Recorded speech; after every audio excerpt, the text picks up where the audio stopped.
President Yoon Suk Yeol hosted his Japanese counterpart Fumio Kishida for a summit on Sunday here in Seoul that comes less than 2 months after their one-on-one in Tokyo and less than 2 weeks ahead of the G7 summit in Hiroshima.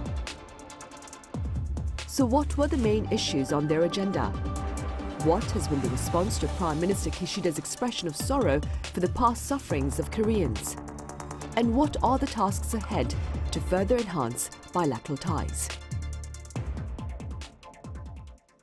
Welcome to Issues and Insiders. Today we address the latest summit between President Yoon Suk Yeol and Japanese Prime Minister Fumio Kishida here in Seoul that took place on Sunday. For more on this, I have Youngshik Bong, Research Fellow at the Institute for North Korean Studies at Yonsei University. Dr. Bong, it's good to have you here. Very pleased to be here. I also have Frank Jannuzi, the head of the Maureen and Mike Mansfield Foundation, joining the session virtually. Mr. Jannuzi, it's a pleasure to have you with us.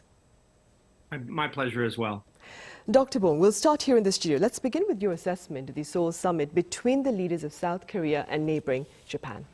The biggest achievement for both sides, Prime Minister Kishida of Japan and President Yoon Suk Yeol of South Korea, is that they have proven that they are really determined to continuing the momentum of the shuttle diplomacy. It has been a while that the shuttle diplomacy has been the part of the bilateral partnership that would be taken for granted for peoples on both sides of the sea. Although there has been numerous and series of the top-level documents emphasizing need for the shuttle diplomacy between Seoul and Tokyo, it has been a while that shuttle diplomacy has been actually part of the regular diplomatic effort on both sides. So the most important achievement here at the summit meeting between Kishida and Yoon this time is that Prime Minister Kishida reciprocated to the very aggressive and open-minded venture taken by South Korean President. Right, indeed. And Mr. Jannuzi, what are your overall thoughts regarding the latest summit between President Yoon Suk Yeol and Japanese Prime Minister Fumio Kishida? I very much agree that the resumption of shuttle diplomacy after a decade lapse is a major step forward, and it is a momentum builder for the two countries to address the many concerns that each has harbored about the other. I also feel strongly that this meeting represents acts of political courage by both President Yoon and Prime Minister Kishida, because frankly, the attention to Korea relations with Japan poses political obstacles for both leaders with their domestic constituencies. So the two leaders are demonstrating true statesmanship.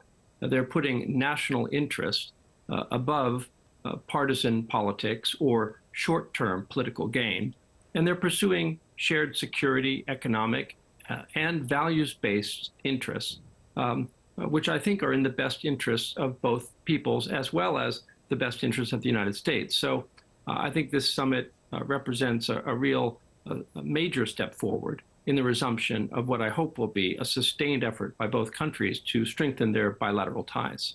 Right.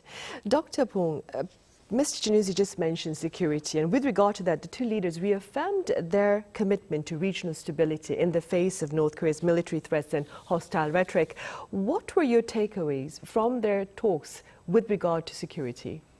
I would put the Kishida-Yoon summit meeting this time in the broad and long context of the ongoing effort made by Japan, South Korea, and the United States for augmenting their individual and joint responses to the ever-escalating military and nuclear threats posed by North Korea.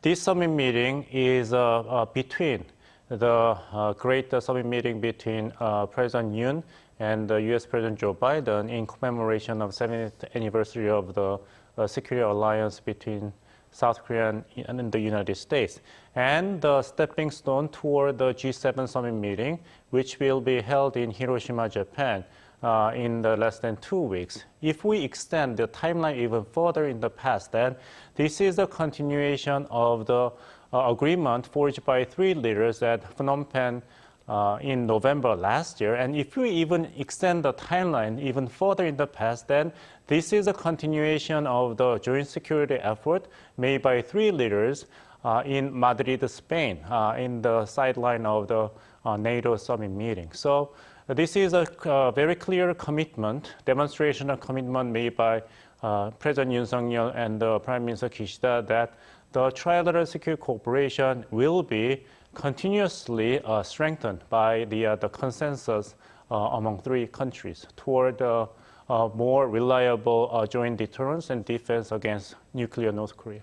Right, and against that backdrop, Mr. Jannuzi, some say the trilateral security initiative, including the U.S., as Dr. Bong mentioned, against North Korea's aggressive weapons ambitions, offers the regime with more pretexts, perhaps, to pursue rampant provocations. How do you respond? Well, there are always those who are concerned with good cause that our own actions might in some way provoke North Korea to be more aggressive or to be more truculent in the face of diplomatic openings. But I really feel that in this case, such concerns are misplaced. North Korea has launched last year more than 70 missiles of various ranges, all of it against a backdrop of a South Korea and a United States, which were constantly extending the hand of peace and dialogue to Pyongyang. And I think it's only prudent for South Korea, working with the United States and also with Japan, to ensure that our deterrence is sound and robust. One of the major takeaways from the meeting between Prime Minister Kishida and President Yoon is the shared concern about the credibility of America's extended nuclear deterrence. And I think that you will see in the coming weeks and months significant efforts undertaken by all three countries to work more closely together to ensure that that extended nuclear deterrence is credible, that it is demonstrated to the North.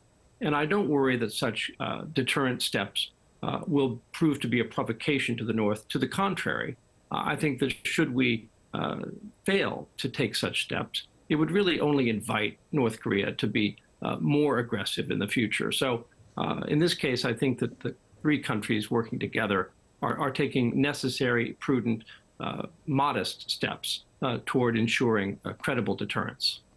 Right, and moving beyond security to the economy, now both President Yoon and Prime Minister Kishida, Dr. Bong, also touched upon bilateral economic interests. What do you believe are the broader implications of active economic exchanges between the two countries?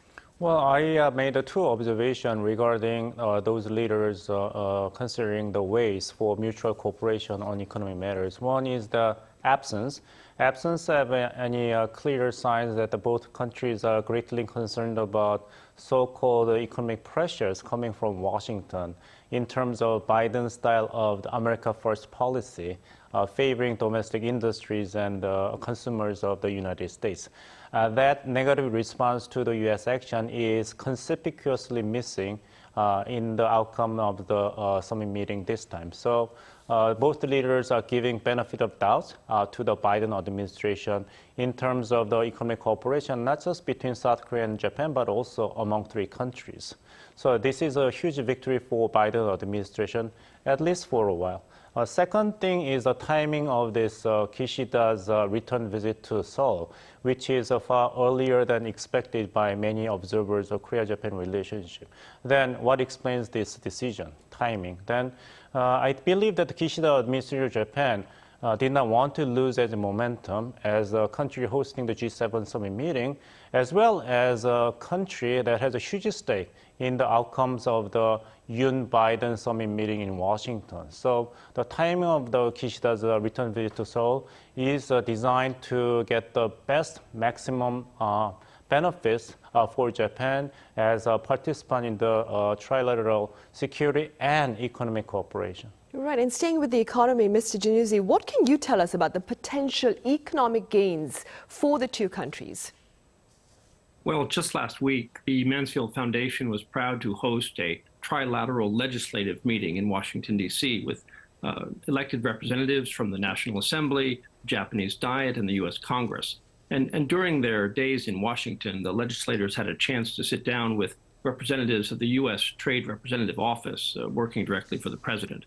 And I feel that there is enormous potential for the strategic trilateral technology friendshoring of these three allied countries. The fact is that no one is going to decouple from China. But having said that, it's essential that Korea, Japan, and the United States work with like-minded states to ensure supply chain resiliency, to reduce their dependence on China for certain critical inputs into our economic future, and to maximize our own potential for the green energy revolution and the high-tech revolutions that are coming. So I feel that the three countries are really poised to take this relationship forward. And I think that President Yoon's efforts to break the ice and reach out to Prime Minister Kishida and Prime Minister Kishida's reciprocal gestures to restore South Korea to the so-called whitelist treatment on Japanese export controls to ensure seamless integration of the Japanese and South Korean economies when it comes to high-tech items. I think that these steps bode well for the ability of the three countries to work together to really be in the vanguard of the high-tech revolution. So the economic future is bright.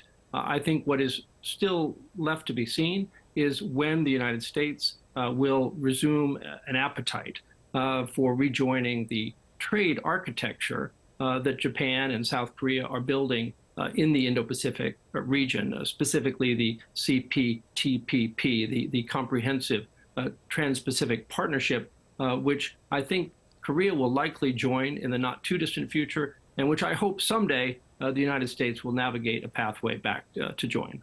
Right, indeed.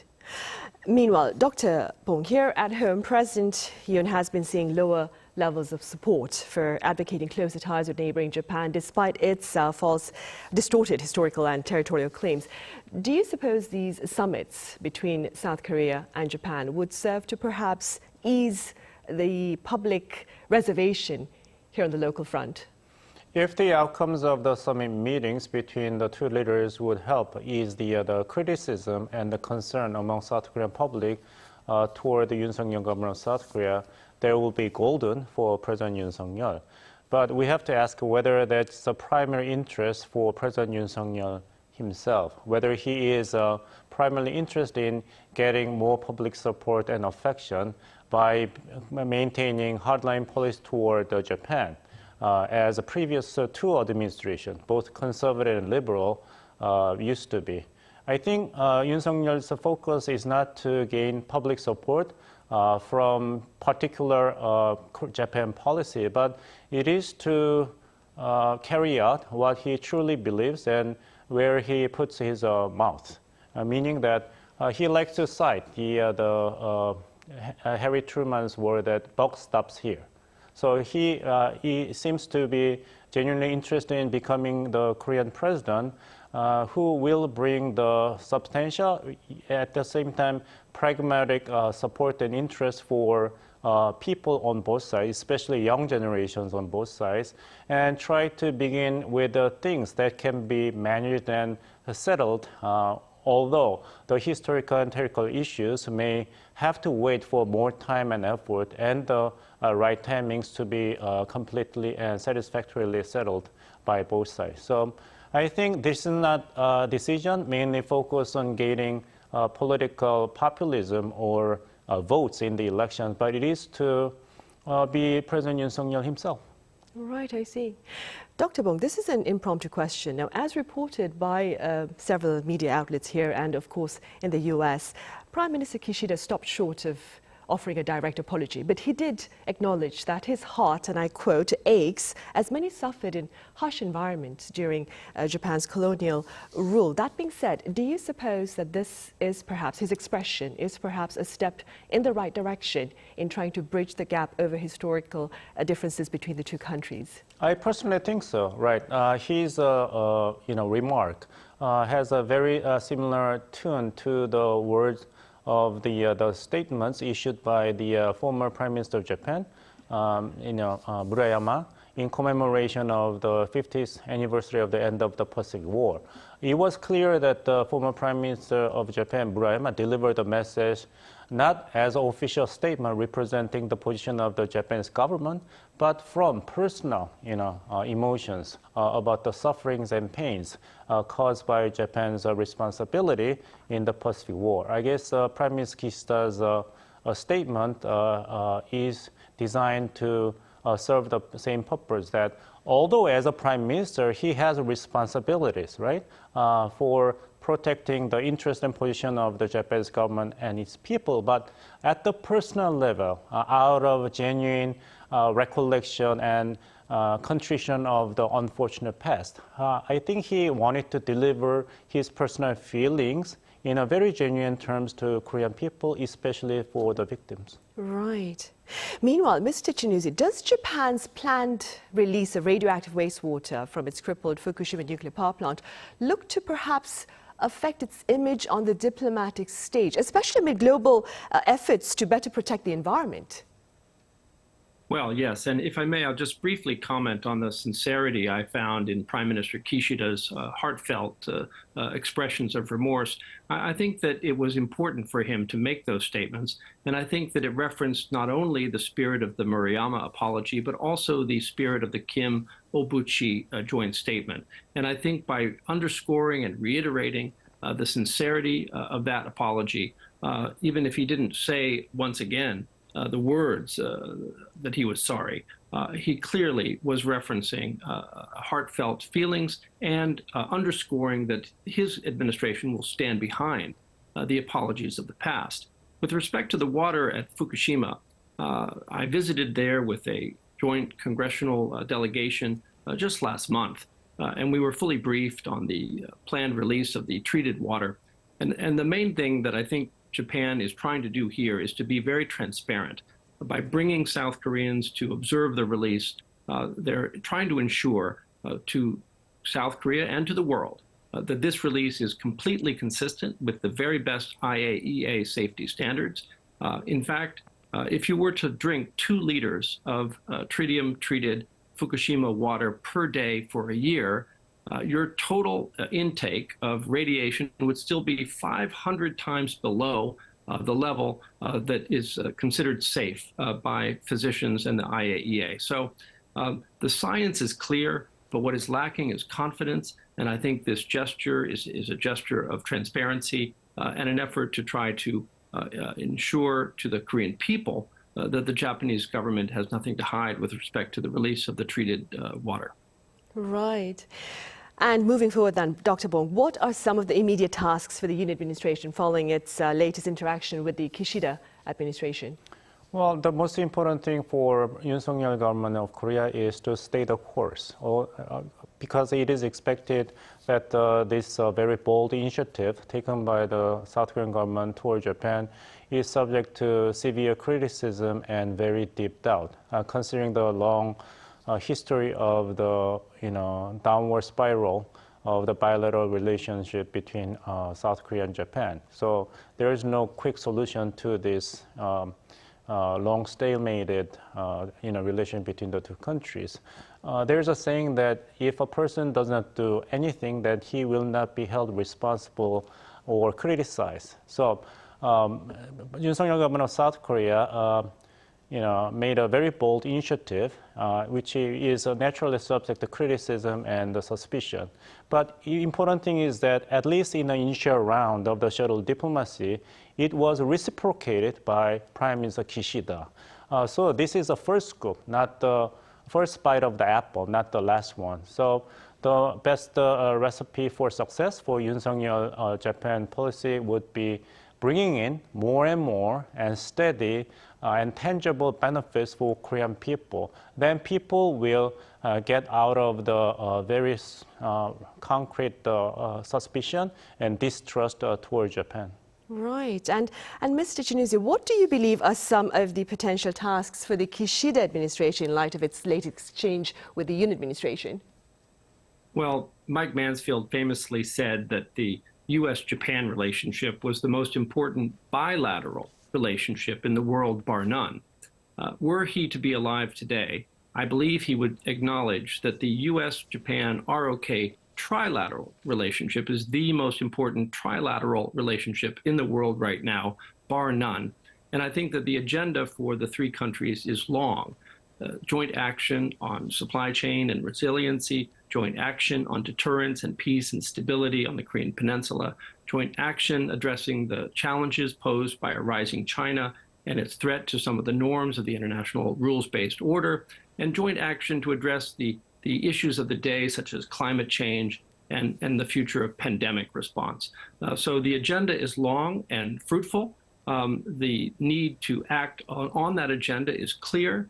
And the three leaders have at least 2 years before President Biden faces re-election and before South Korea and Japan near the time of their general elections to try to make progress and consolidate the gains that are underway right now. And I hope they will not squander that time.